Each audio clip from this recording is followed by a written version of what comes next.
Well, first Holmes was born, then he got fat, bald, and tired. Sup, Holmes? Beware your host, Jonathan Holmes. Thank you so much, Sinistar. It's been a long time. We've been 2 weeks without a show, unfortunately, because Sinistar moved to New York. And even though he's a sophisticated skull robot, the internet stunks. But it's better now, I think. Hopefully we look okay. Molly, how do we look? We look great, I think. I think so, too. Wonderful. Yeah, you look fantastic. Thank you for being on the show and having such a good internet connection. Thanks you for are the having community. me. Oh, anytime. My pleasure. It was tough, surprisingly tough to get a hold of you. It was hard to track you down. I had to go through our fellow Destructoid live streamer, Spencer Hayes. He knew how to get a hold of me. He helped me. Good old Spencer. What a guy. And you've known Spencer for some time, is that right? Well, I was on Destructoid forums for a while, and yeah, Spencer and I, we both talked in, like, there's a Skype Detoid group. There were two of them, actually. I was in both of them. I just kind of hung around, and yeah. Oh, that's awfully nice. When did you get started in the Destructoid forums? I was there back in 2009 for a while. I think I pretty much left in around 2011, 2012 or something. My goodness, 5 years ago. How old were you, like 8 then? I was 18, or 17 or 18 when I joined. And what motivated you to get... We'll start with Destructoid, because it's very nice to have someone who was a part of the Destructoid community, still is, at heart. Now, in the games industry, it's happened quite a bit. Yeah, it's been fun to watch that. What motivated you to get started with Destructoid in the first place? Well, I've been into games since I was a youngin', and I was getting more and more into games. I started reading more games news sites, and Destructoid was one of them, and I noticed that it had a community, and I was interested in getting involved and talking to more people who were into video games and stuff, and it just kind of happened that way. Fun.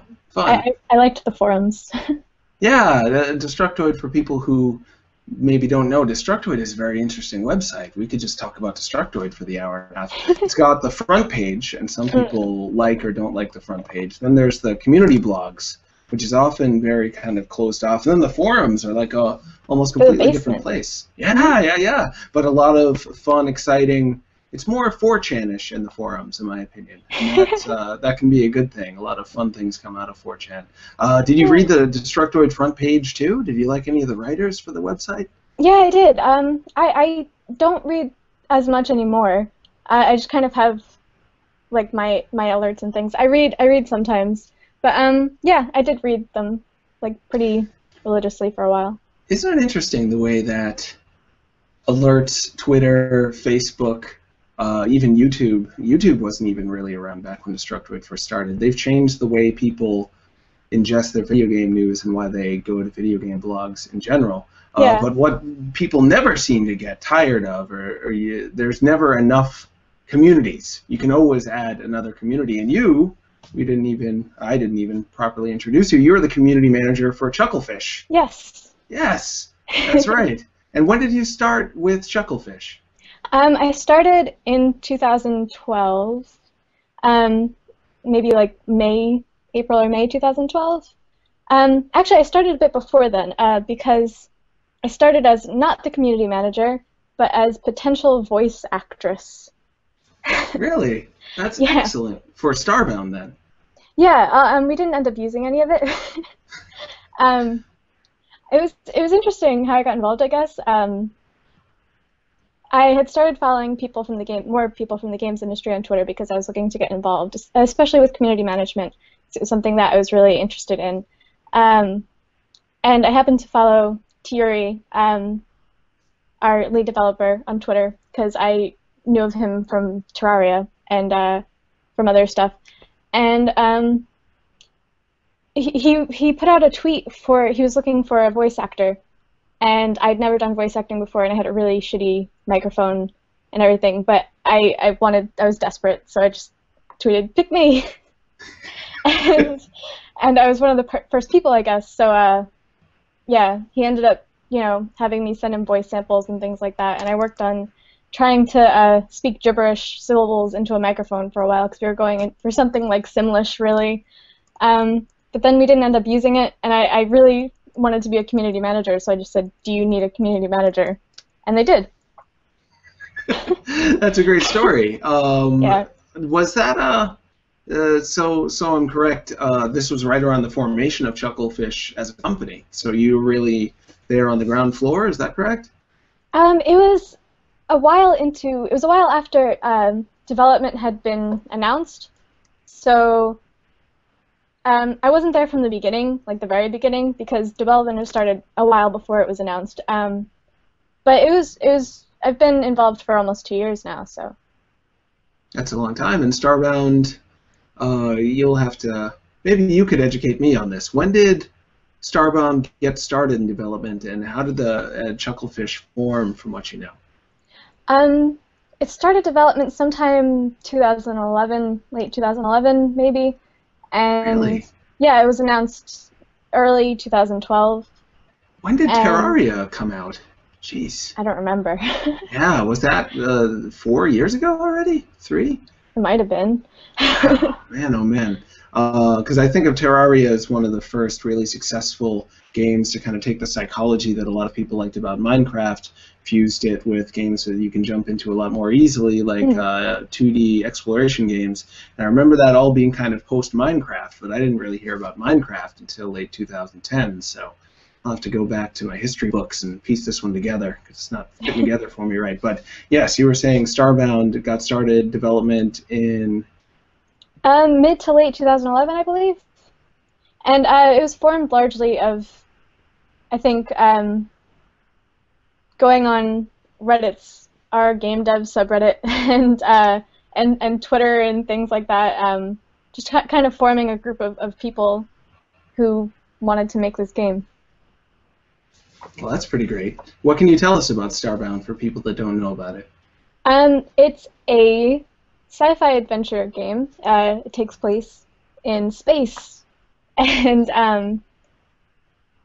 it's largely procedurally generated. It has a procedurally generated universe, planets. No two planets are really alike. It has dungeons. You can farm. Soon you'll be able to go on quests. There are a few quests now, but there's not too many yet. There's bosses, villages and such. There's a lot of... It takes a lot from block-based games before it, in that it's a sandbox. You can do whatever you want, really. You can build, you can craft things. But it's also got a lot more adventure elements in that, I mean, there's existing villages and dungeons and things and NPCs that you can talk to, and you can examine items to find out more about them. And depending on your race that you choose, there's 6 races to choose from, you get a different description each time. So there's sort of a lot of backstory and lore to the universe that we're creating, and it's still in development, so we're still creating them. That's excellent, and it's been amazing to see how, I think compared to Terraria, which you'll have to forgive me, I didn't play a great deal of it, but compared to Starbound, I didn't get the sense that there was quite as much put into weaving together a world behind just what you see when you play it. Maybe that was there and I just didn't see it, but with Starbound, it's clear that there's so much thought gone into creating this huge, adorable, but very detailed and very organic feeling universe, and the response from the fans has been, from what I can tell, it looks enormous. Like the amount of fan art going on and the amount people have really adopted this world and made it their own has been pretty astounding. It's what game developers all dream of having happen with their games, that they kind of have a life of their own and breathe into the imagination of players, and then the players take the ball and run with it. But yeah, to have that right out of the first game, right, and like knocking it out of the park on the first hit, it's pretty incredible. How has that been for you as community manager to witness the fan reaction to Starbound? It's been really incredible because I've gotten to watch it from pretty early on. I've got to watch, and we already had a pretty decent-sized fan base when I joined in, and I've been able to watch all these people sort of get really hyped up about the lore of the races and finding out more about them and finding out what we're going to put into the game and finding out about the universe.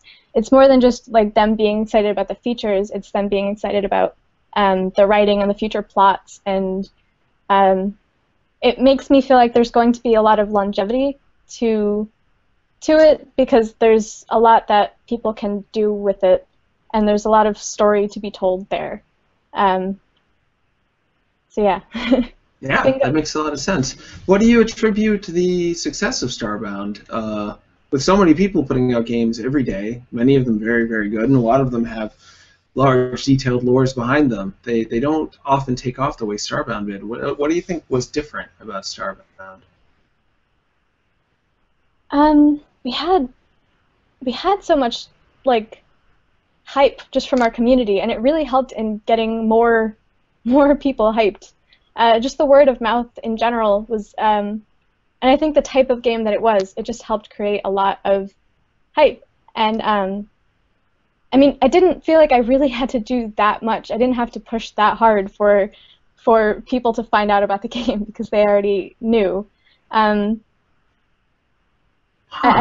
guess I would just attribute like the type of game that it is and the community that we've had since the very beginning to sort of making it successful.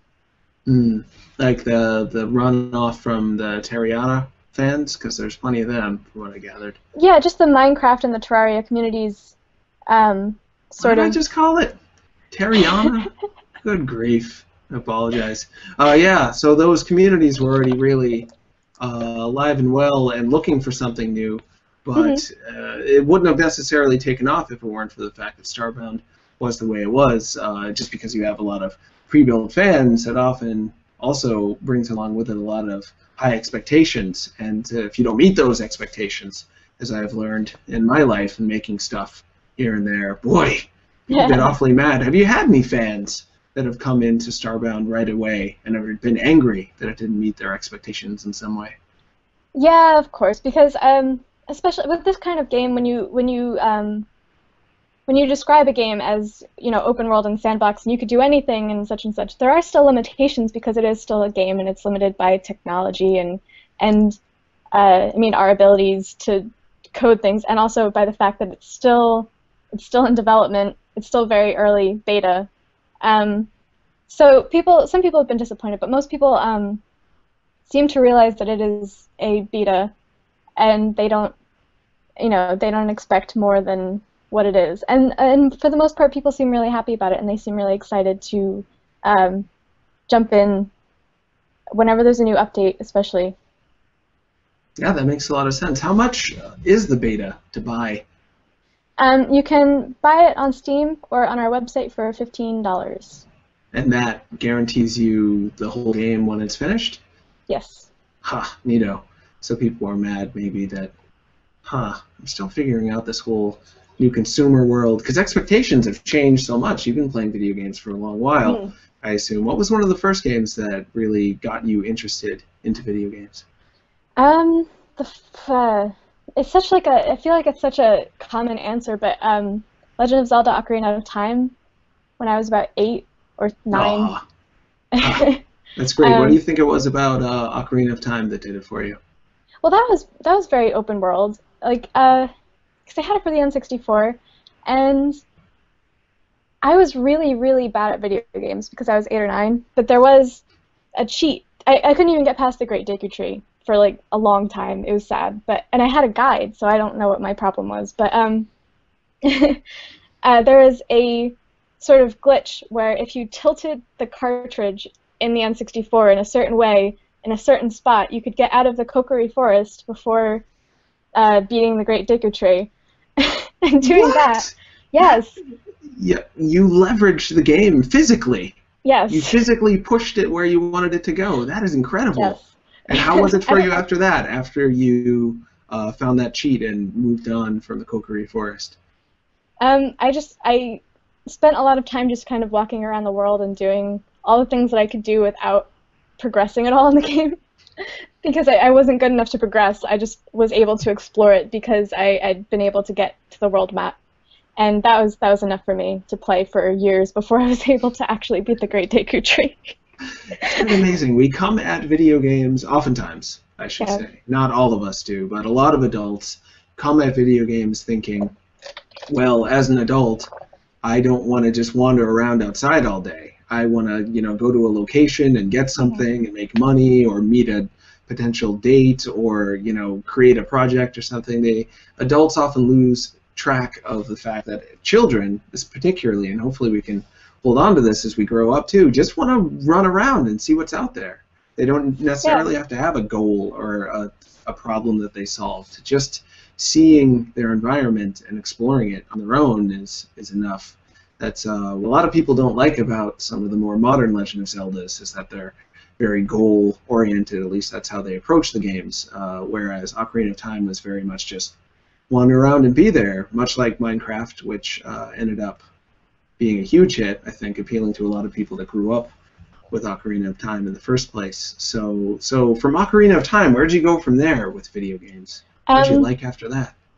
Well, my actual favorite Zelda game is Majora's Mask, so I went there from Ocarina of Time.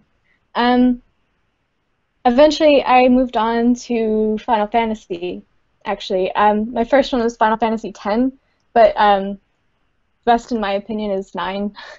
Yeah, me too. Yeah, nice. I moved on to Final Fantasy and a lot of JRPGs, and I kind of just enjoyed them for exploring the worlds and things too, even though, I mean, they were pretty goal-oriented, and if you explore the worlds, you're, randomly attacked and things, but I still really enjoyed the stories and all the backstories and the worlds. And I guess from there I moved on to the Elder Scrolls. And yeah. There's definitely a common theme here. Wandering around, doing things at your own pace, exploring, leveling up, gaining things, meeting people, and doing it all at your own pace. Yeah. That makes a lot of sense. Now, with this rich history of playing video games, when you're working as the community manager for a game developer, do you have the urge to try to give a lot of input? And if you do give input, how is it usually responded to when you're talking to the developers? Well, I've actually been part of the development team too. I started out just managing the community, and I got more involved with just contributing to development. And so I do have a lot of say in what happens. Well, not. And I have a lot of input, as in I participate in design discussions and things, and I've implemented a lot of the items that are in game now and put in item descriptions and things. So yeah, I've had a hand in developing the game as well as managing the community. So cool. I guess that's kind of non-traditional. Sure. But that's the thing about the way games are developed now. People can decide for their own, how is this made? There's not any of these kind of ingrained corporate culture structures in some of the most popular games made today. So can you tell me about some of the items you put in there? I'm very curious about that. Just item sets. We have lots of sets of items, just themed, and for each race there's lots of sets of items. So I've just put a lot of those in, and then kind of painstakingly written the descriptions. Our writer has gone in and we used to have one description per item, and then we had one description per race per item, so our writer has gone in and painstakingly rewritten a lot, but a lot of mine are still there. Can you give me a specific item that you remember helping develop or come up with? The first item that I stuck in there, I implement them. I never drew them or anything. Sure. So first item that I put in there was an oven. Was it an oven specific to a particular race, or was it an all-race oven? It was just a generic oven. Do you remember anything about the description of the oven? I didn't even know. No, but I remember. I think in the item file there is a comment, and it says Molly's first item. Oh, that's awfully nice. What do you use the oven for in Starbound, for people who don't know? I can't remember right now if that oven functions as Do you cook chowder in there? Do you cook chowder? Yeah, there is food in Starbound. If I don't. There is, yeah. I'm trying to remember how that functions right now, because it might function as a campfire, but it might function as a food crafting table, but I don't remember. Huh? Maybe somebody in the chat can chime in, because neither of us remember Maybe. the things we're talking There's about in the others. there are thousands of items in the game, so it's hard for me to remember what they do at all times. Yeah, absolutely. Whoa, I'm getting a really interesting feedback. Did you guys hear that? You suddenly sounded like a cool demon. Oh, that's how Yeah, you still do. Oh, I'm just that's going to accept it. Molly's gone robot. my true You're hearing form. that too, Sinistar? Nobody's supposed to hear Oh, that. no. Now you sound totally normal. Yeah, No. we saw your true form for a brief instance. Maybe you can transform into a robot later, too. There was an exorcism just now. It was, it happened really quickly. So, is there any chance that the gibberish talk will come back? Because that's actually a really fun idea. I'm not sure. I think we might have given up on the gibberish chat. Ty might think otherwise. Maybe he wants to put it in. Not mine though. Mine was pretty poor quality because my microphone was not good. I just was submitting gibberish for like a month. It was low quality gibberish. And what do you think motivated you to take that chance? Because so much of what you've done, from what I've gathered, is take chances on people you don't know and try to collaborate with them. And it's been great to see it pay off, but still, you got to take some risk to send gibberish talk to a stranger who developed a very popular video game. What was your motive, and what were you thinking at the time that you did that? I had spoken to a couple of other community managers in the industry, and I wanted to get into the industry, but I have no college education, and I had no real prior experience, and I had asked them, what do I do to get into doing this, because I really want to do it. And they said, just break into the industry any way that you can. Really. So I kept looking for chances, and then I just was on Twitter at the right time and happened to respond to that one. Were there other companies that you'd applied for jobs at or asked to collaborate with? That might have been like the first. I think I might have. I think I might have applied for other positions elsewhere, but I don't remember which companies they would have been. Wow, so pretty much your first try. You just Yeah. struck gold, and I'm assuming it's gold. That's the thing. I'm It's coming pretty in this nice. with a lot of... Yeah, it seems nice. You seem happy, and Yeah. I'm happy to see that. But at the same token, I also assume that Starbound is like a big profitable deal, because I know about it, because I see the fan reaction. I think we often assume, we look from the outside in on a company, that they're really financially successful, and then all of a sudden, like 2K Boston just folded out of nowhere. Some people think it's because Ken Levine really does just want to do small games and didn't mind sacrificing the jobs of around 100 people. And other people think that the company actually was secretly doing quite poorly financially, and that's why. So, yeah, I don't know if you feel comfortable talking about it, but I'm very curious about if you guys are financially solvent, or were you from the start? Did you start off working for free just because you wanted to be in the industry and you loved the idea of the game, or how has that all been? Is it a profit deal at this point? Well, it's been really good. I'm not on a profit deal or anything. I'm actually going to be getting a work visa in a few months, so I can move over and actually be employed for real. And move over where, just for the people who don't know? To London. And I actually just came back from there last night, so I'm really tired. But Oh, fun. How long were you in London for? I was there for the past 3 weeks. Oh, wow. Jeez, Yeah. How was that? It was fun. I had a lot of fun. I ate a lot of really good Chinese food. I did not know that about London. I've been to London in about 10 years or so, maybe around that, maybe a little less. And that's where Chucklefish is headquartered at, in London. We've all been working remotely, but we just rented out our first office, and we were supposed to get the keys while I was there. That's part of the reason I was there, so I could help, sort of start decorating and stuff. But we didn't get the keys. We're getting the keys tomorrow, and I'm not there. But yeah, we're excited for that, because a bunch of us are moving over to London now so that we can work in the same place and be more productive. And so it's going to be really fun. I hope. But up until now, because of the work visa and maybe because of other things, you've been working for Chucklefish more or less volunteer basis? More or less for a long time. I mean, I haven't made $0. It's usually not as simple as that, is it? No. From what I know anyway. It's the financial side of things with a startup. They have to use whatever money they can, and when they can pay something for something, they often do, but oftentimes they also can't. That's me talking about what I know, and that's partially because I don't want to dig too deep. It feels a little weird. Like, I don't ask people how much they get paid an hour usually either, because it feels slimy. But at the same time, the viewers, I'm sure, are very curious to see a game that's very well known, already coming to the PS4, if I remember correctly. Yes. Once the game is actually in a state where we can call it complete. I mean, we're going to be updating it even once it is complete for quite a while.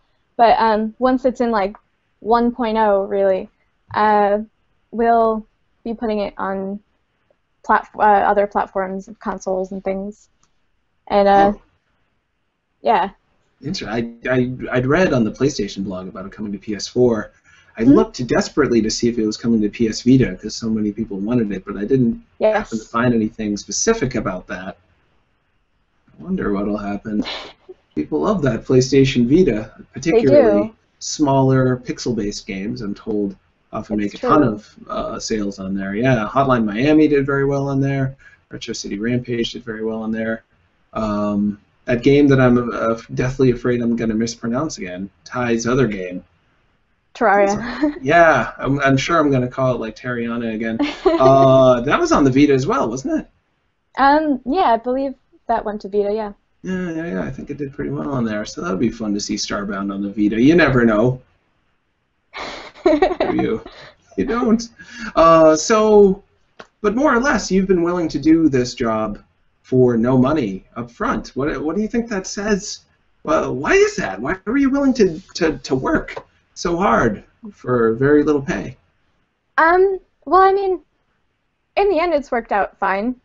But I think from the beginning, I was just really happy to be working on a game with all these people, and it was a game that I really believed was going to be very successful, and it was a game that I knew that if I stayed involved in, would help me a lot. Even if this project didn't work out for me, even if I didn't end up with a job, with Chucklefish, that it would sort of help me in the industry a lot, because I mean, it was obviously going to be pretty successful. Yeah, I thought. Yeah, and even not, even if it turns out that for some reason, because you never know, it's such a weird industry. So many things I'm sure are going to be a huge success. There's a lot of hype, there's a lot of build-up, then suddenly they're not, and quite vice versa. Things can sneak up out of nowhere a lot of times and make a lot of money. But regardless, having this on your resume is a great thing. Just having it in your life as something you can look back on and say you worked on, it's pretty rad as well. Yeah. Yeah. Plus, it was really fun. I mean, it's still really fun. Sure. Yeah, but a lot of people wouldn't necessarily have been willing to take that kind of risk with their time and with just in general. So I'm glad that you did. How many people are there? A lot of people working on this game, or is it just my imagination? It seems like there's a bunch. We have a pretty good team of people. I never know the number. I mean, we have a team page on our website, but I've never counted. I mean, it's not that many people that I just can't count. I remember, but we have a team of about maybe 10 core people, and then we have some contributors who just they want to help out and contribute art and things and some programming help and stuff. So yeah. Yeah, that's one of the other things I was going to ask is where, if there is a hard and fast line as to where the development team ends and the community begins, or if there are ways for the community to kind of sneak in, not quite sneak, maybe that's not the right word, but as you just kind of, reached out to them and said you wanted to be a part of it, and before you know it, now you're moving to London a year or so later. It's pretty incredible. Is that something that you think is still possible with the way Chucklefish is set up, kind of work their way into the development team that way? Yeah, really. I mean, we have a modding community that's really active, and I mean, they've been modding since day one. And I haven't counted the amount of mods recently, but I remember that back in early January, we had something like, was it 700 mods already? Wow. After releasing the game on like December 4th. So we have a really active modding community, and they make some really awesome stuff. And sometimes, if we feel that it fits into like the core game, then we'll ask them if we can put it in there. And sometimes we'll ask them if they want to help out with the game in general. And yeah, so there's plenty of ways really for people to get involved with us. Huh. Or just to get involved with Starbound. Yeah, sure. But is there fear? Like, so many companies I know are really driven by fear, and sometimes that fear is well-founded. I don't remember the specifics, but I know that somebody in the Skullgirls community helped design a character or something along those lines. I probably shouldn't speak too specifically because I'm not remembering it exactly right, but I know there was a problem there where they had to like ditch that character entirely because a member of the community and the developers, something happened where it was falling out, and it's kind of a big deal at the time. I remember not talking about it too much because the developers of Skullgirls asked me not to because it just made them sad. So I'm like, fine, I won't talk about it too much. But do you run any risk of that? Have you had any issues where people in the community have suddenly kind of turned in terms of how they treat you as someone they're collaborating with, and suddenly are like demanding payment for their character design idea or their mod or something along those lines? We haven't had that problem yet. The only problem that we've had as far as the modding community goes is there was a very popular mod, server mod, that a lot of server owners were using that was made by a programmer who had made a lot of mods for Minecraft and Terraria and a few other things, and they'd end up being sort of malicious and are having sort of backdoors in them, and people didn't like that too much. So we ended up having to take that mod down. But other than that, we've had really no problems with our modding community so far. I mean, it's still early days, but yeah, they've been a pretty good bunch. Huh, that's great. How's it been to be a community manager? This is, I think, your first time being an active community manager for a pretty massive community. What's that experience been like? It's been kind of insane. It was very busy even leading up to launch, and then like in the last few days, maybe like the last week up until we launched, I was just like one constant anxiety attack, just a ball of panic. And where was the anxiety around? What were the thoughts that spurred from the anxiety, and were they thoughts that then led to more anxiety? Because they usually go in a cycle, from what I know. You feel anxious, so you think something scary, like, oh my god, something terrible is going to happen, then you get more anxious, and then you don't sleep, and that's your life for a while. So what were you thinking would happen that would be bad after launch? It wasn't even so much that I thought something terrible was going to happen as I thought, oh my god, there's so much stuff going on. How can I handle all of this at once? Because we were getting so many emails every single day because we had announced a release date for the beta finally, and then like at launch day, I was such a ball of panic that I was like taking like herbal anxiety remedies just to function, and I had like thousands and thousands of emails and stuff from people, a lot of people who needed technical support, etc. And a lot of people who were just like, where's my beta key? Because they couldn't find it because they pre-ordered in like May 2013. And yeah, it was just out of being so busy that it was overwhelming. But then everything turned out absolutely fine. And then like after a week, I kind of went back to normal. Huh. Wow, thousands of emails, and you felt a lot of responsibility, it sounds like, to make this right for the community. Do you feel as though you're in a relationship with this community at this point? And if so, how is that relationship for you? I mean, I guess so. I feel very sort of obligated. Oh, someone's saying that I was smoking weed. I wasn't actually smoking weed. It was. It was soda. I mean, Soda pop. That's what it looked like. Was it soda pop? No, they meant like for anxiety. Oh, okay. Oh, I am drinking Those like a herbal. really huge thing of Coke Zero right now. Oh, that's a tasty drink. Yeah, Yeah. I try to get people to. I'm in no way affiliated with Coca-Cola, but I do think Coke Zero is excellent. So It is. it was very anxiety-inducing, and you got through it. That's often something that helps cement someone in a relationship. If you're in a relationship with a person, and you go through a really stressful time and you get through it, that cements a bond quite often. I bungee jumped with 5 people once. I didn't know them, and I didn't seem to like them very much. And then after that, I felt like they were my best friends. It was quite weird. Is that how it's been for your relationship with the other people at Chucklefish, with the community, or with both? Have you found that you've felt closer to either and those different parties? Well, I think with Chucklefish, we've been pretty close. I mean, throughout development, and it's kind of like a big family. With the community, I do feel close to them. I feel closer to them post-launch, even though they've gotten massively bigger, and there's tons more of them. But yeah, I do like them a lot. We have a good community. Does that ever make it? Supportive community.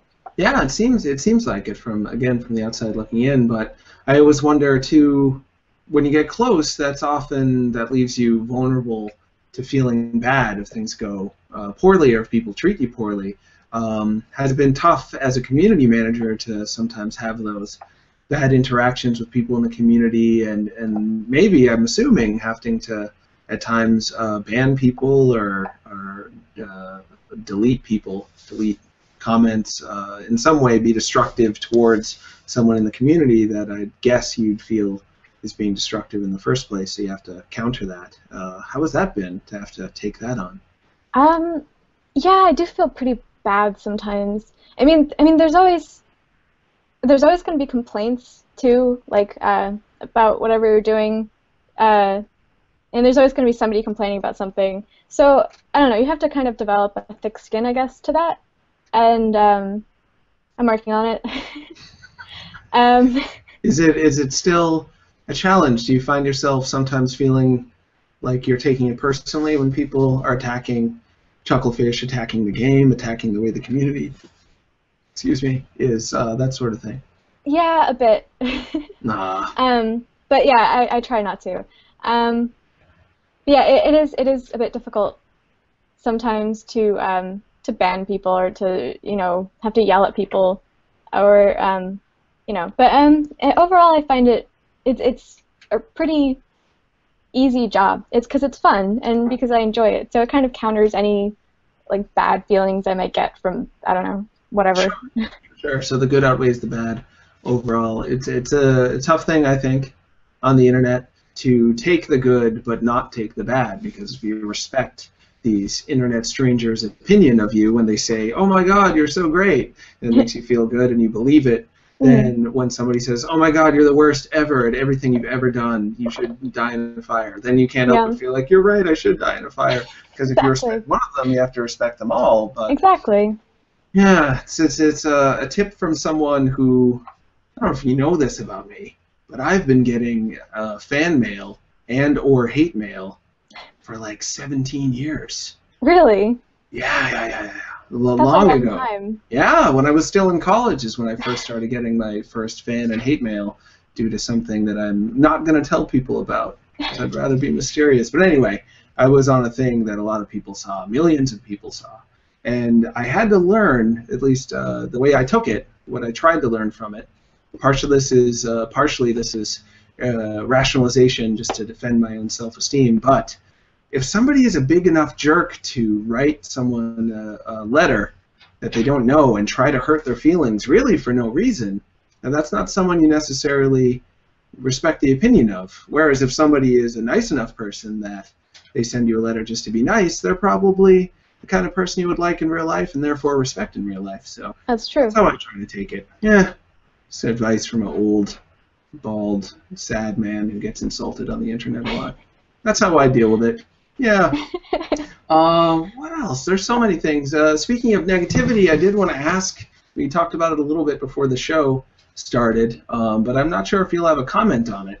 There was a community manager for Concept, I believe they're called, who's making Mighty Number 9, and she got a lot of negativity launched at her when she was announced. Were you aware of that, or do you have any thoughts of that? Thoughts on that situation? I was vaguely aware of the situation, but I've since forgotten a lot of the details. So it is hard. It's pretty hard for me to comment on it without remembering the entire situation. Because all I can really remember about it was that 4chan was really mad at her because she was a woman.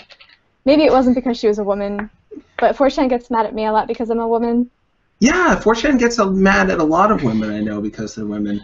My acquaintance, Zoe Quinn, yes. I've only met her in real life twice, but we've interacted online a lot. She lives around here, so I bump into her. I have a lot of affection for her and a lot of respect for her. It wasn't that long ago that she sent me a text message on my cell phone saying, you got to change numbers because I just got 4chan I can't remember what they called it, a raid, I believe. Just found her cell phone number and started just sending her nothing but porn and hacked everything she had, and she had to start all over. More or less, from all I can gather, it's because they don't like that she's a woman, I guess. Is that right? I guess they didn't like Depression Quest. I really liked Depression Quest. I thought it was great.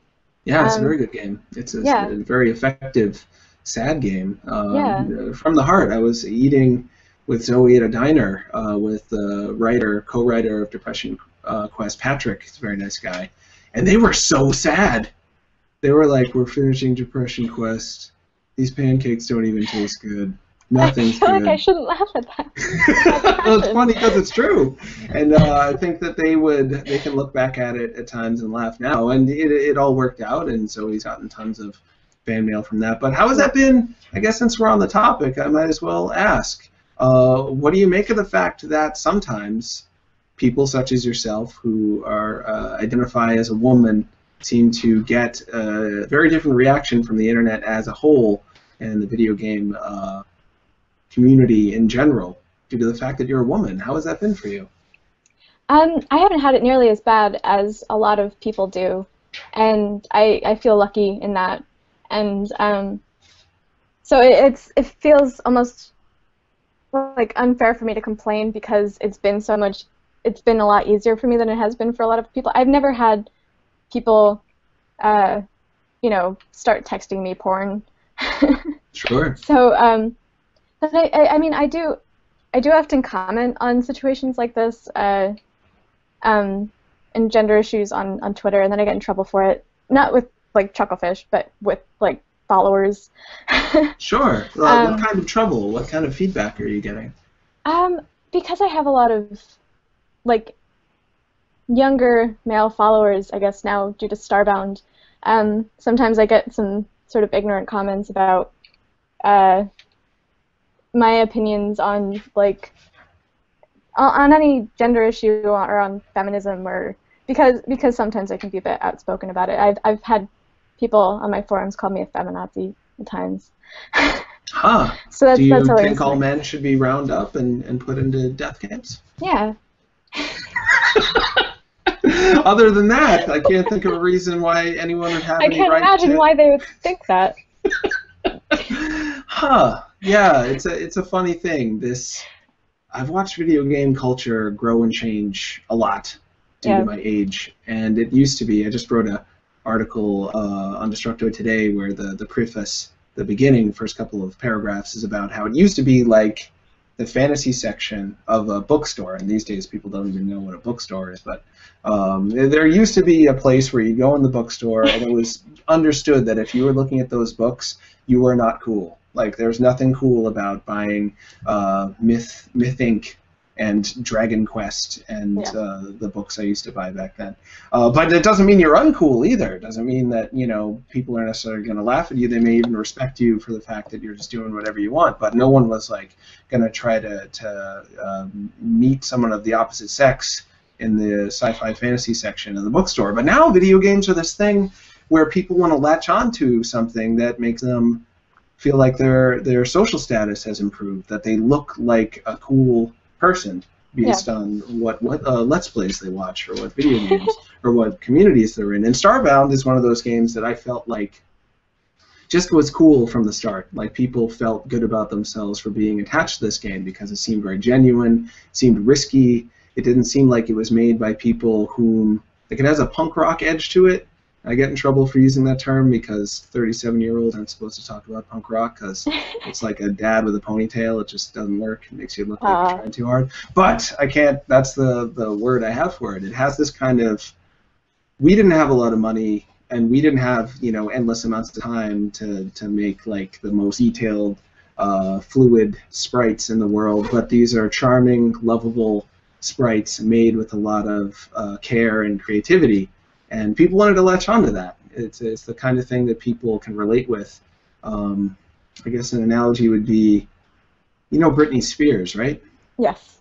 She's pretty cool. She doesn't sing that good, I noticed. Christina Aguilera, way better singer. But people can't relate with Christina Aguilera because no one's ever going to sing that good. I know I'm not. But I can sing along to Hit Me Baby One More Time and pretty much hit the notes. And that makes me feel like me and Britney might hang out someday. And, Maybe. Maybe. That's how I feel about Chucklefish a lot of the time. Like, maybe you guys would accept me a little bit, and that makes me care more about the game and feel more excited about associating myself with it. That makes sense. I like that. Oh, I thanks. like that because It's all from the heart. And speaking of Chucklefish, you're in it from nearly the start. They're pretty attached to you at this point. You're going to get paid. You're moving to London. Oh my God, that's incredible. Yeah. When are you going? If all works out. What? Well, and if it does all work out, when are you planning to leave? Well, it really depends on when the work visa goes through, and the process has been started. It's really just, if London wants me. Sure, I'm sure they will. You don't seem. I mean, I could be wrong. Maybe you've got some felonies under your belt. Maybe. Barring stuff like that, I know of those to go through pretty quickly. So yeah. I wish you luck. So if you are with Chucklefish for a while, theoretically, in a purely hypothetical fantasy world, if you were to be with Chucklefish for a bit, Starbound is finished, and they're like, Molly, we want to give you your own game. You're going to be director on a game. What do you think you would do? I would make a game like.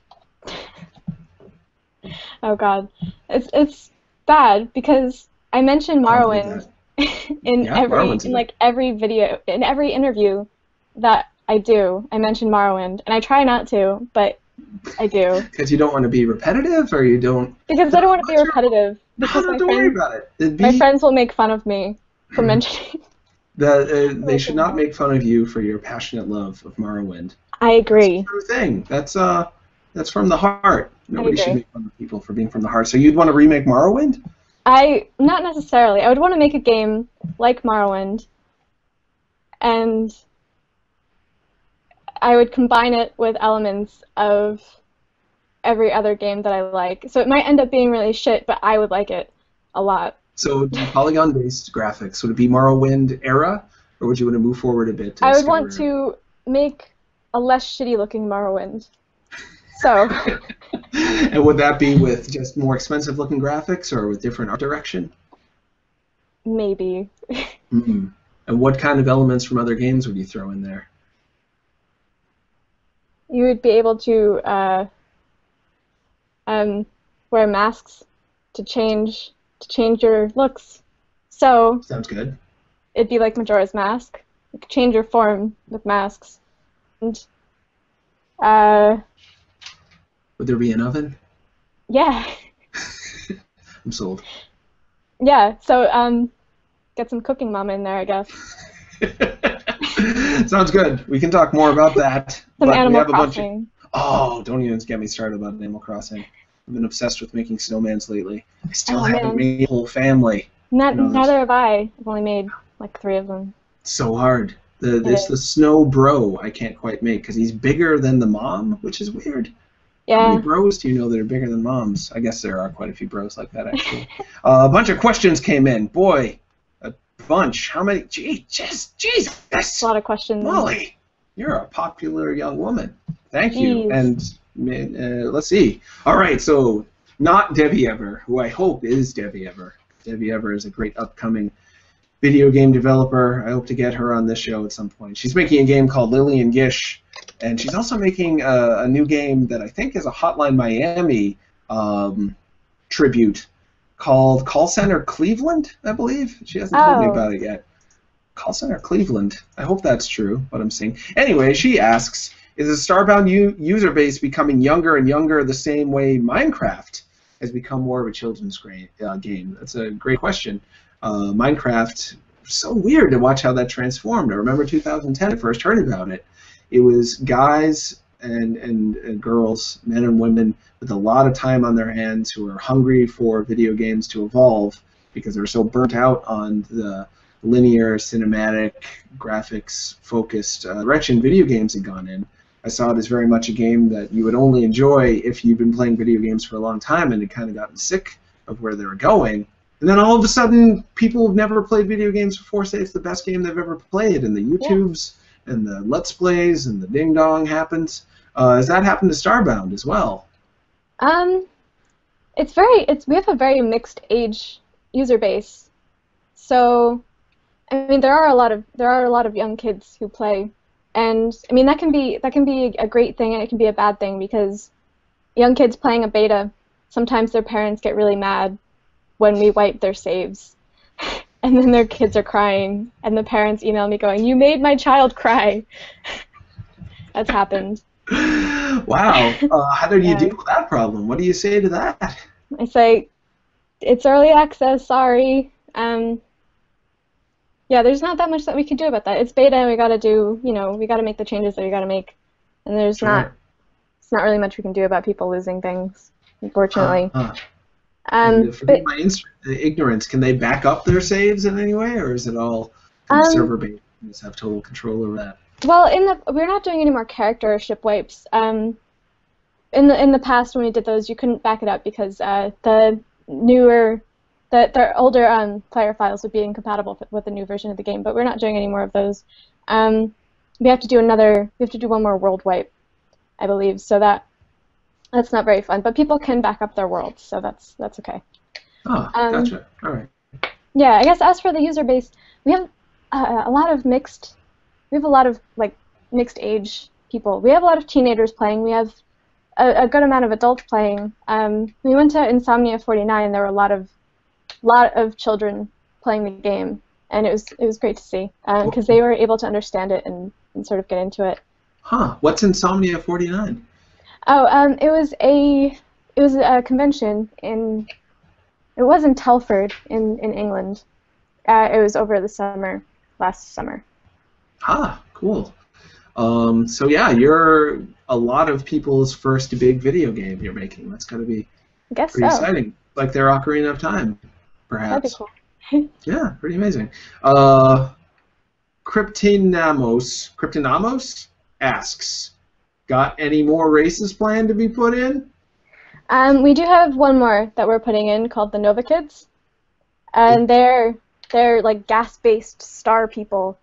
And they're a little bit like cowboys. Huh, really? Maybe we should do a quick rundown for people who maybe haven't played Starbound yet. What are some of the races in the game, and what are they like? Right. How do they interact? Well, we've got humans, and they have fled Earth due to, well, I don't know. I can't really tell you yet, I don't think. Gotcha. Yeah, I mean, I guess it's kind of a spoiler. So I won't say. They fled Earth but not for the exact same reason that they did on Titan AE, I'm sure. Different reasons than that. No, gotcha. No. All right. They fled Earth for reasons. And then there are the avians. They're kind of a very tribal, religious race, and they believe in a god called Kluex. And there are the apex, and the avians are birds. The apex are apes, and they're kind of a very based on North Korea Really? type of race. Interesting. Maybe a bit based on there's sort of a lot of propaganda. They have a dictator called Big Ape, and there's a lot of sort of like 1984 looking propaganda and a very like 70s based furniture set. And yeah, so that's the apex. There are the Florins. They're plant people, and they're very carnivorous and kind of unsophisticated. They just like to stab things a lot.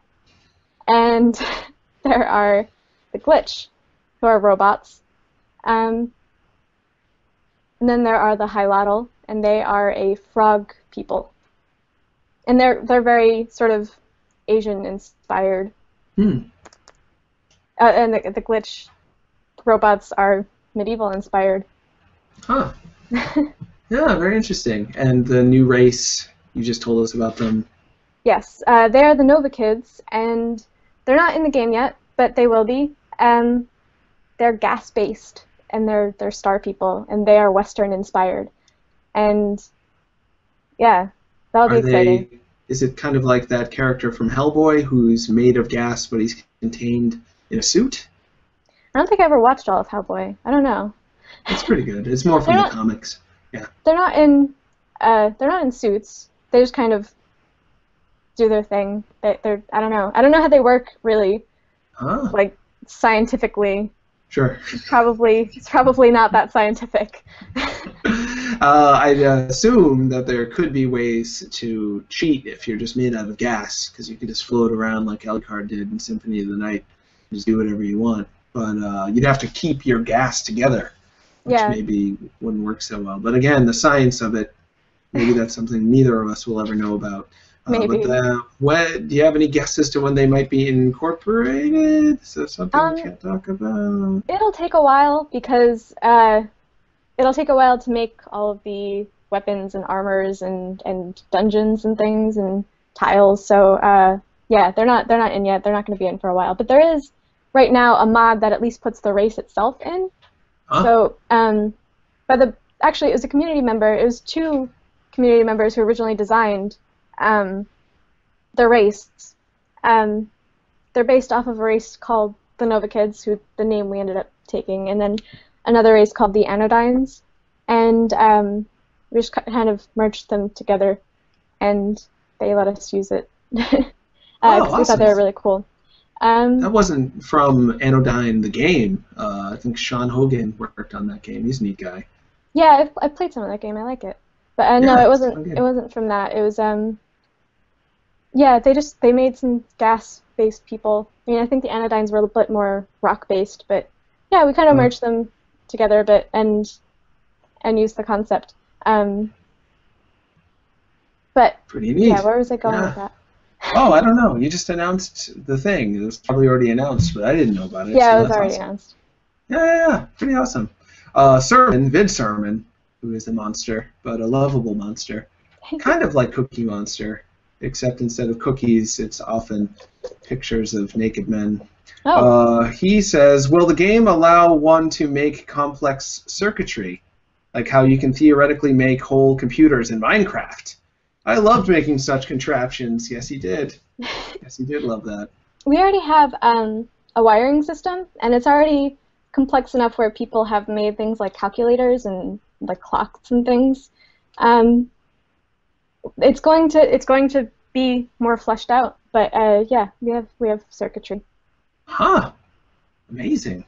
So much potential for user-created content, which can go both ways. It can really kill you. For some reason, user-created games often make people feel bad about themselves when they play it because they didn't do a good job creating something, and then they never want to touch it again. They like get a weird PTSD of bad self-esteem from like, oh, my Little Big Planet level sucked. I'm never playing that again. Whereas other games like Minecraft, it really It all depends on how it's done, I think, and Yeah. and letting the player feel good about themselves, even if they don't bother to make something. And it seems like you've got that with Starbound. Roth Sothi asks, any words for longtime Terraria players who have yet to jump onto Starbound? Yes, that's a great question. If you love Terraria, why would you get into Starbound? Well, we have a lot of materials. I mean, it's a sandbox game. It's a sandbox open world building, crafting, mining game with elements of adventure too. So if you are into that and you also want something a bit different, like quests, eventually, a lot of lore and things, then you'll really like Starbound. If you like flying to other planets and on a spaceship, then you'll like it. I'm trying to think of why someone, again, I didn't play a ton of Terraria, but it seemed fun, but it seemed very like, you know, we did our best to put together this game, but a lot of it was like just the effort to put together a game, and Starbound, by contrast, seems like we know how to make a game now, and we're just going to blow it up and throw as many ideas at you as we can and give you so many more possibilities. At least that's my interpretation of it. I'm trying to think of a reason why someone who liked Terraria wouldn't want to play Starbound. Is there any reason? Yeah. Well, I mean, with Starbound, basically, it was a lot of people who all really like video games and all have a lot of different things that they like about video games and all kind of contributed to the game in different ways. They all kind of stuck the things that they liked about games into the game in different ways. So we have a lot of sort of elements of things in there, like you can capture monsters, a bit like Pokemon. I mean, there's a lot of there's a lot to do. There's a lot of features. It's something. There's probably something in there for everyone, I would say. Yeah. What the? I guess if you just don't like features, if you don't like features, don't play Starbound. You just if you don't like features, you know, don't play Starbound. Not doing too much if you just don't want to do too much or have anything you can do other than the same thing. Let's see. This is Arzanadu, I believe. Arzanadu was one of the people who asked, "Where's Sup Holmes? Did he cancel it already?" And we'll get to that later because there was 2 weeks we had no show. It was very sad, but he's back. Thank you for watching the show. I appreciate it. He wants to know if Chucklefish is planning to release the game in other languages, and if so, are they looking for translators? Maybe he could help you. We are eventually planning to release the game in other languages, I think. We're going to look into that a bit later.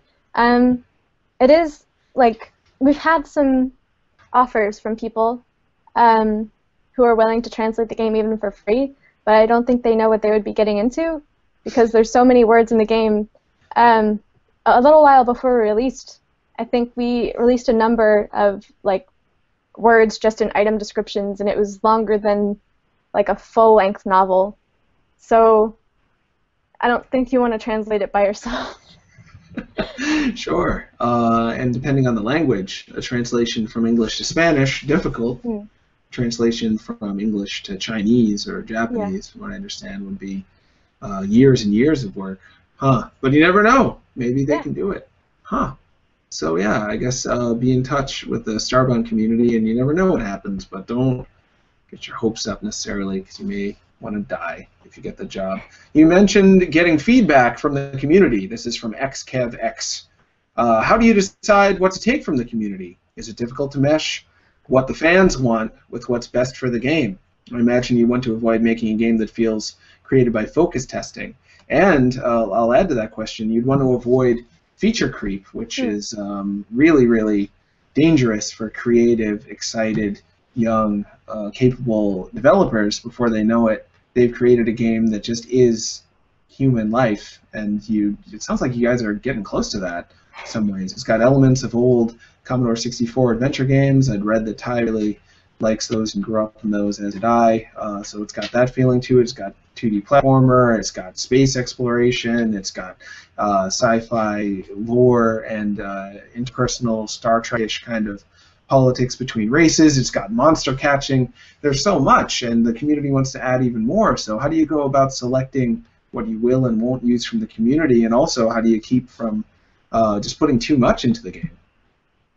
Well, I mean, we don't put too much. We don't take too many mods at once. We just like if somebody makes a really good mod, and then we decide that it would be good in the game, then it's fairly easy to just implement that because it's already there to be put into the game, and to make maybe some changes that we want first.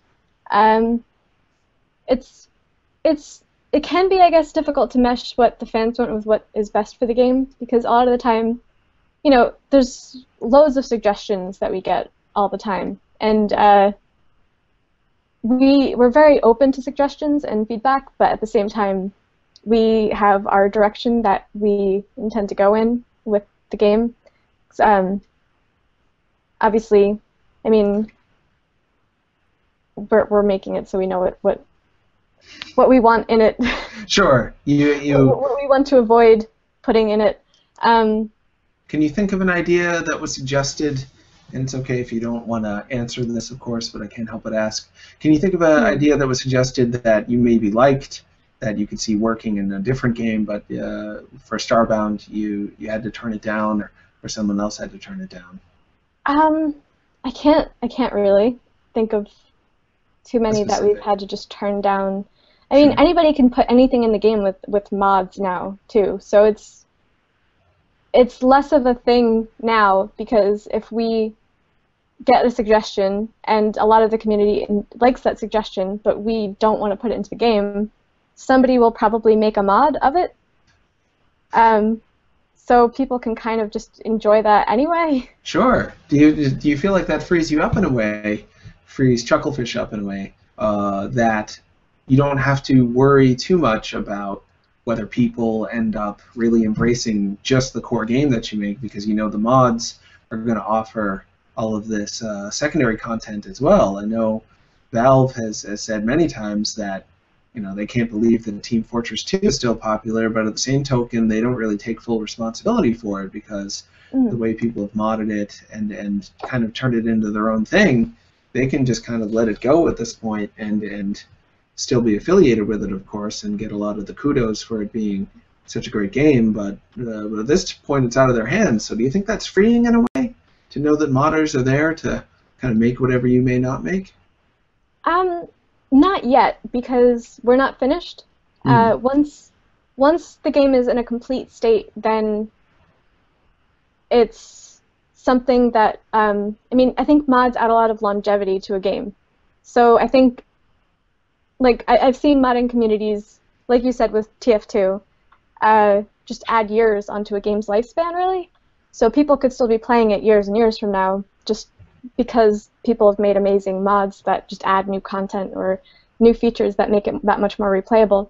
But we still have so much to do that we're not really thinking about being freed up from anything at this point. Because we still have a lot of features that we've promised before full release too. But I guess it is nice to know that once we are finished, modders will still probably be making really cool things and putting them in game. Sure. Other than the new race, what kinds of things? I know you probably can't be too specific, but what kinds of things are you still working on putting into the game? Because so much of the game feels finished to a lot of people. If there was I don't know if you're planning on a campaign for specific races, or a storyline with a beginning, middle, and end. If that's more of what remains to be done, or if there's even more than that. Can you talk anything about what? Yeah, there's loads of stuff. There's going to be a full storyline, as well as like side quests and things, missions. There's also going to be procedurally generated quests, so that you can just kind of find an NPC who wants you to do something, go off and do that, and come back and get your rewards. There's not. I don't know how much I can really talk about. We do want to add a lot of different options for play styles. Like right now, we have modes like permadeath and drop everything on death. But just beyond that, just styles of play in the game. Like if you want to be someone who just builds, or just mines for ore or just adventures, then those can all just be valid things that you could do for the entire game with ignoring everything else if you wanted to, and still sort of make money in the game and progress. Huh. So yeah, we want to do that. I don't know how much more I can really talk about as far as features planned, but That's okay. definitely with the stories, definitely more.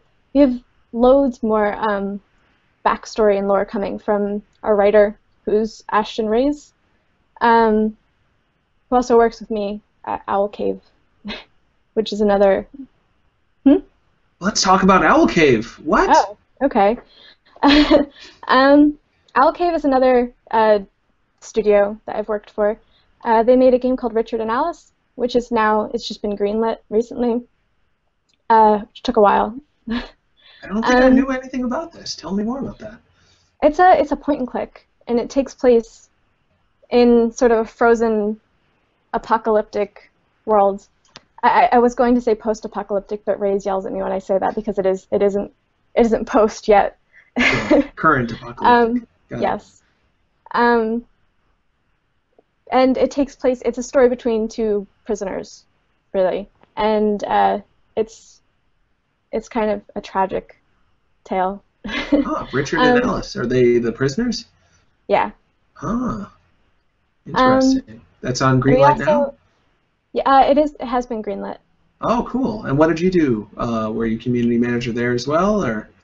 I actually kind of came in towards the end of that one, and I just did some of the post-release marketing, and I attributed like one art asset, and I bug tested. But after that, I joined the company as a partner, and we started on a game called Location Services, which isn't done yet, but it is another. It's sort of a side-scrolling point-and-click style adventure. Interesting. Yeah. What's it about? If you can give us a hint.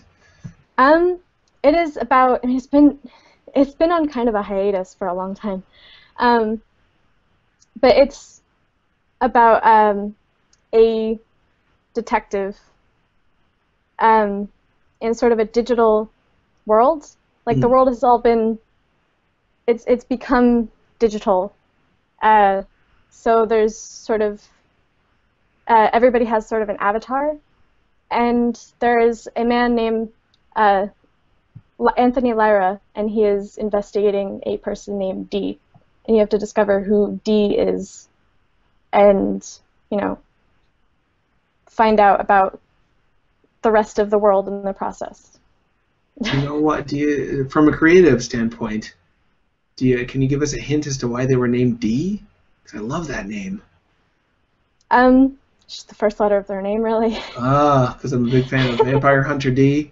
I'm a big fan of the game D. There's a game just called D.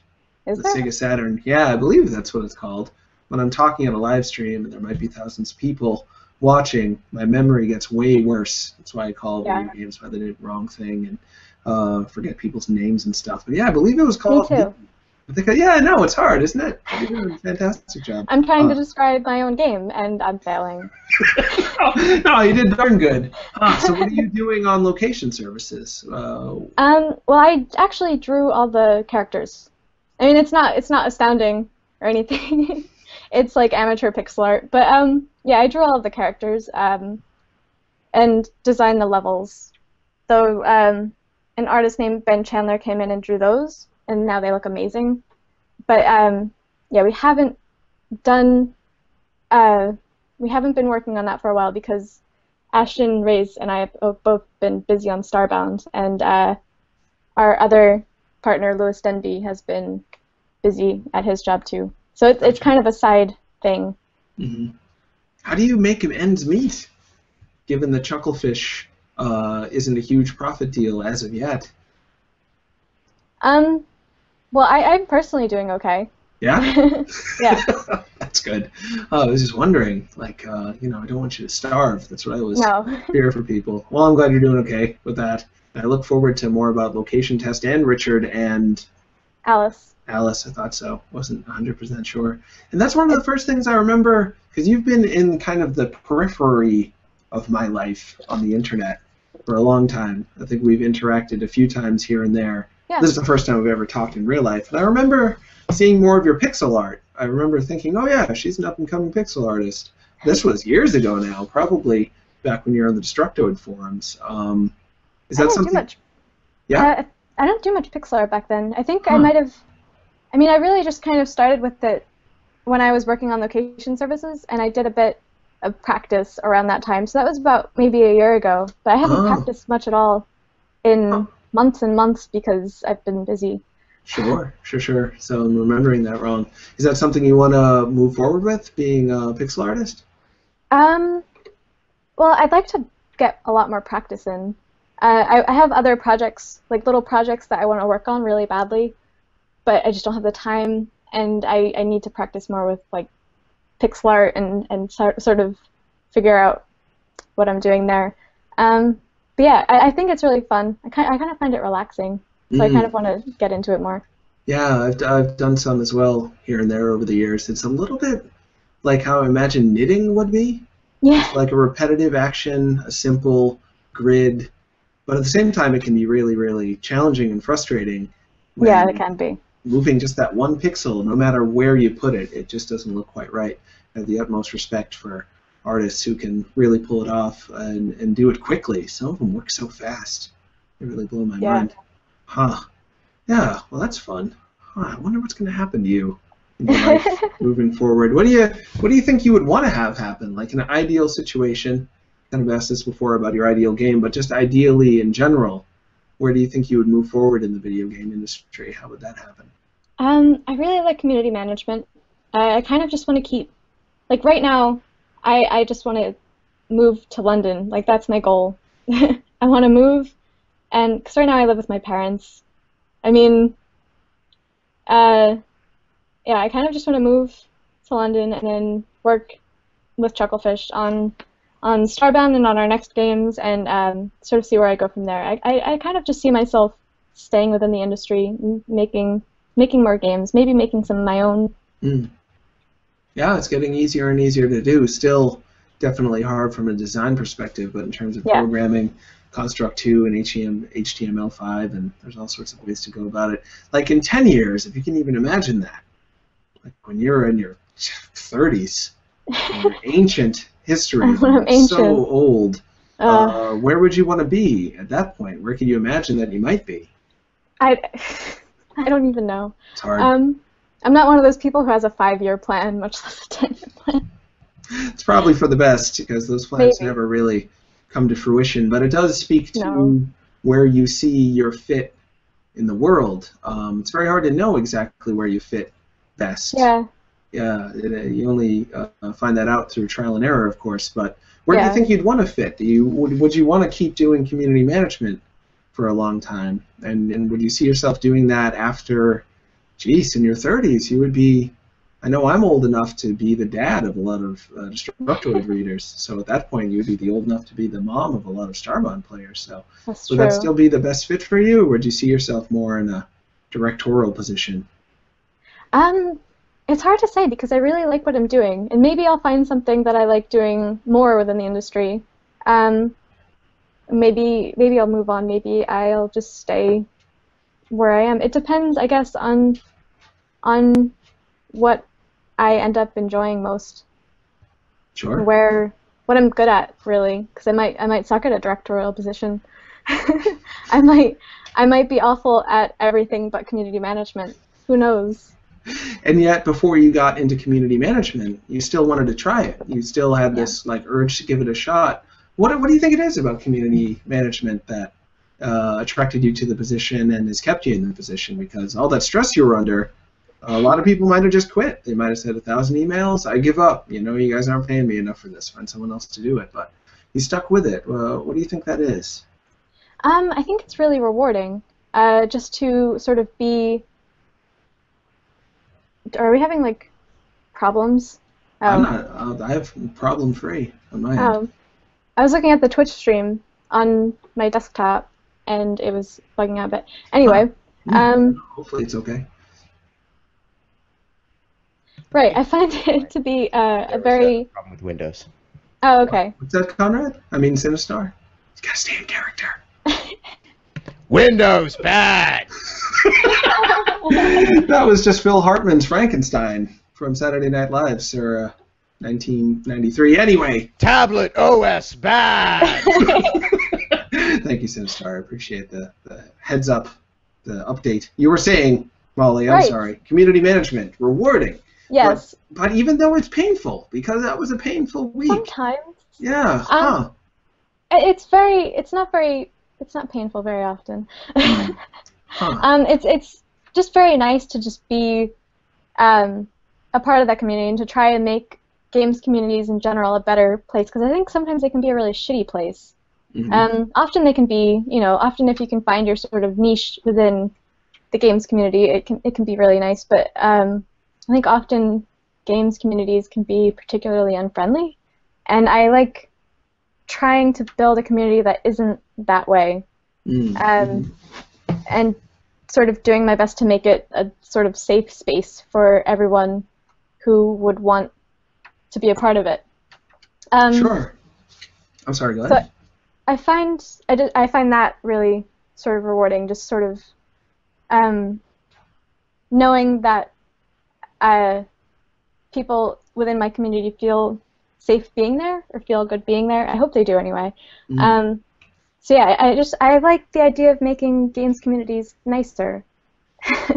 That's doesn't get much better than that. It reminds me, yesterday, I was having a fun Twitter conversation with some guys I know on the internet. I believe it was, I'm blanking on his name, it was Benny Disco. I think it was Helix, what is his name? We were talking about douchebag Dracula in the new Castlevania game, Lord of Shadow 2. Dracula is just a jerk. He just kills it. And you play as him as he just kills a family. And it's like supposed to be scary, but it's not scary if you are Dracula killing a family. No, It it's just makes scary you if you play as the family. Exactly. That would have been exciting. I might have really been interested in switching between the perspectives on that. Yeah. And if they had me suddenly play as the dad who just powerlessly gets killed by Dracula, then I have to be Dracula? Would have been interesting. But no, you just are douchebag Dracula. You kill a family and just keep playing. And it led to a conversation. The conversation evolved whether villains are worthy protagonists in games or whether they can be so irredeemable that you just don't want to play with them anymore. And then went on to talk about if the internet is a place where people can be villains and if you can have a really strong effect on people on the internet. And I really feel that you do. That's why I've stuck on the internet for so long. If you create a place on the internet where people go, at least psychologically, for hours and feel like they belong, feel like they're not at risk of being bullied or abused, you make a huge difference in their life. And likewise, if you create a community where they have to run the risk of being attacked, discriminated against, made to feel lesser than, sadly, that's led to some people getting into real acts of violence against themselves or others when those communities have been maladaptive. So you're making the world a better place on the Starbound community. That's awfully nice. Huh, and it's a lot of power, too. It's kind of like your own country, where you set the rules in part. Nation of Starbound. Sure, you are the president of PlayStarbound.com forums. I'm Starbound Obama. Starbound Obama? Yeah, Starbama. Totally Starbama. Starbama is much, much better. You are Starbama. Yeah. And that's not such a bad thing to be. Hopefully someone can make some art of you as Obama and send it to us on Twitter. Yeah, absolutely. So why do you think it is, though, that, and I've had many conversations with people about this, I maintain that the video game community, not the most toxic online, but more toxic than most. I would say religious fundamentalist communities, political, Republican versus Democrat communities, they can be pretty brutal. Yeah. They can be very, very mean and just be out to hurt each other more than actually making a point, and it's not about listening, it's only about talking, and usually aggressively so. But video games are pretty close to that. Yeah. Pretty. Why do you think that is, that video games bring out this kind of venom in the community sometimes, especially online? I think when you have, especially when I went to school, because it doesn't seem like it's as bad now. Maybe I'm totally wrong. Maybe being in school and being a nerd is really bad now, still. Sure. But I feel like when I was in school, it was really hard to sort of be into nerdy things because you had to defend yourself a lot. You had to defend your interests and your hobbies, and especially as a girl, because people would just kind of deny you your hobbies. Like, they would just tell you you can't be into that, or you're not into that. You're lying about being into that. So I think when people are together in a gaming community, they can get really defensive of like their nerd cred, their e-penis, etc. And when anything threatens that, or when anybody really disagrees with them on something, they have to kind of feel like they're right, or I don't know. I mean, I guess that's part of it, at least. Well, do you remember a time when you defined yourself so closely by what your particular taste in video games might have been? Maybe you're even like this today. Like, if somebody comes up to you and is like, Morrowind sucks, ass, and Majora's Mask. Yeah. Does that immediately make you feel as though they're saying something negative about you, or do you feel protective of the game to the point where you might have the sudden urge to attack whatever game they like, or kind of invalidate them in some other way? No, I mean, I might say, well, I disagree because reasons, but I wouldn't, I mean, more likely I would just say, all right, to each his own, because Sure. it doesn't really matter, it doesn't mean anything. But when I was maybe 12 or so, and I was in school, and I was just sort of fully embracing what a nerd I was, what a homebody nerd I was. I was really defensive of my interests, and it got, it doesn't get you much in the way of friends when you're that defensive of things that you like, especially when they're things that other people don't like. And I guess that makes you kind of a toxic nerd when you're like that.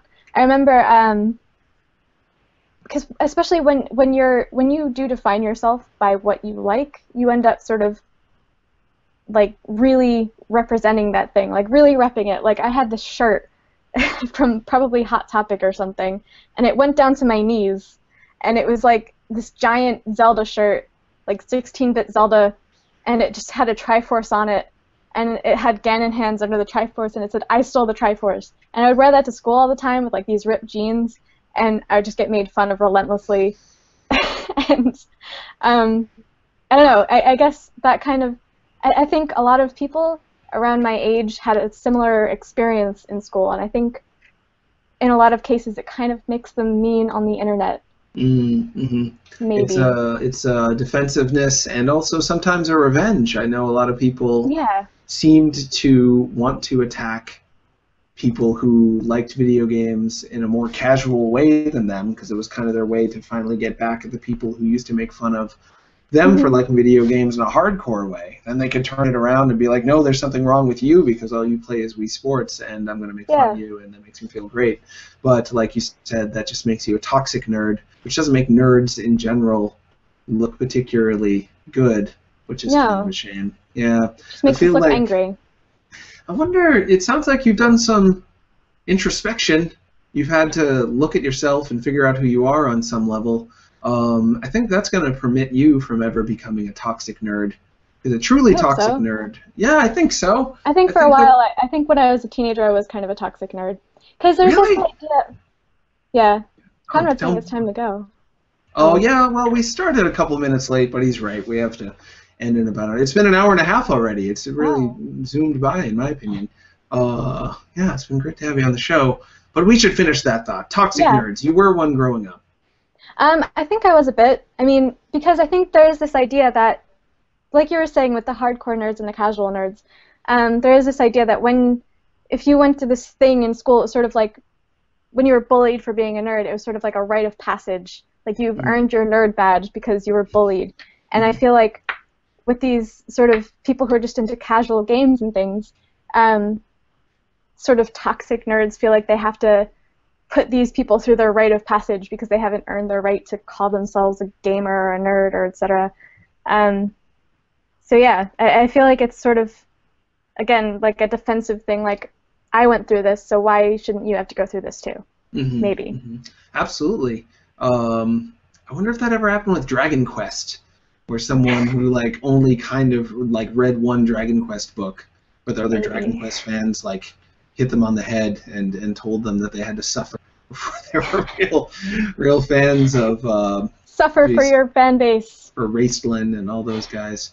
I guess we should end the show. That's sad. I was going to go on a huge rant with you about how if people were more introspective in general, and I feel like the video game consumer base, the video game community, there's so much of talking about what everyone else is doing wrong, what the game is doing wrong, and there's not often as much looking at like, why am I not liking this game?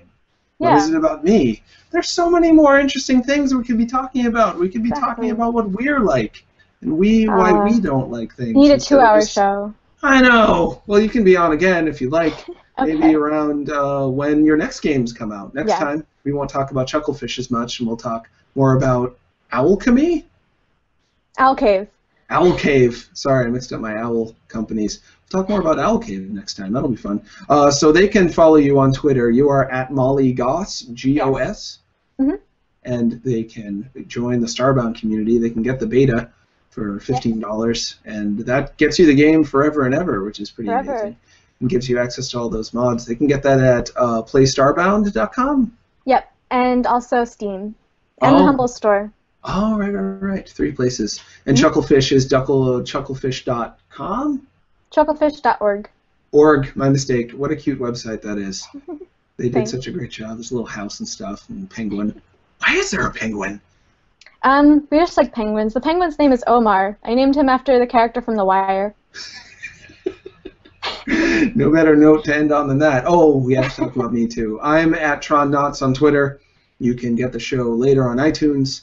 I think you're the 96th or 97th guest. It's a good number. Which is pretty wild. Yeah. The show is going to end on Destructoid at episode 100, but then we're going to do a Kickstarter, hopefully sooner rather than later, where Sinistar and I have been planning it out, and we'll probably talk about it a little bit after the show's over. Hopefully we can keep the show going after that. I'm pretty confident we'll be able to pull it off. We've got some. I hope so. Yeah, I think so. Then there's plenty of guests that have already asked to be on after the Kickstarter's over, so we have to do it for them at the very least. So yeah, watch for that, and check out the show later on Destructoid's YouTube page, and listen to it, like I said, on iTunes. Just look up Sub Holmes. All right, that's enough. Oof. It's good to be back. Thanks, Molly. I really appreciate it. Thanks for having me on. It was fun. Bye. Bye.